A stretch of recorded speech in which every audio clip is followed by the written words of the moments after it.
to follow that ordinance.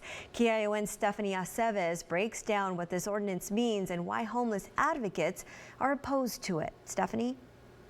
Shelters are considered to be a hot commodity in Santa Cruz, leaving individuals to seek refuge out in the streets. The city of Santa Cruz has proposed a plan that addresses the large encampments within the city by prohibiting camping in places like neighborhood and community parks, most open spaces, parking lots, and city-owned beaches and oceanfront areas. With the city of Santa Cruz holding about 55% of the county's homeless population, it's not hard to figure out why this has been such an issue for the city. In the past, the city has tried to close areas like San Lorenzo Park, but were unsuccessful due to CDC guidelines and a pending lawsuit from homeless advocates. In this ordinance, the city is trying to discourage homeless encampments by putting curfews on when people can sleep in tents and restricting the amount of people within an area.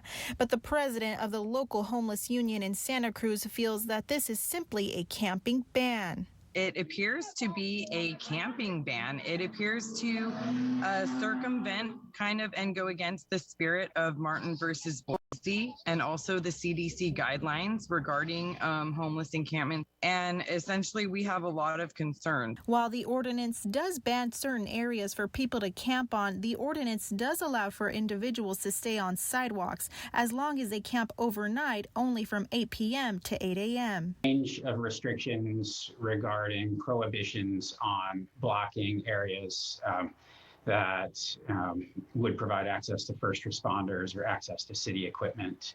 There are prohibitions on camping in areas where it would represent a danger to the occupants. The city acknowledges that this won't end homelessness, but say this ordinance could be the first step. But for Cool, she feels that without the homeless having a say in the ordinance, it simply won't work. Until homeless individuals are invited to the table to discuss these issues, I don't feel like we're going to come up with a viable solution. The ordinance will be discussed on Tuesday.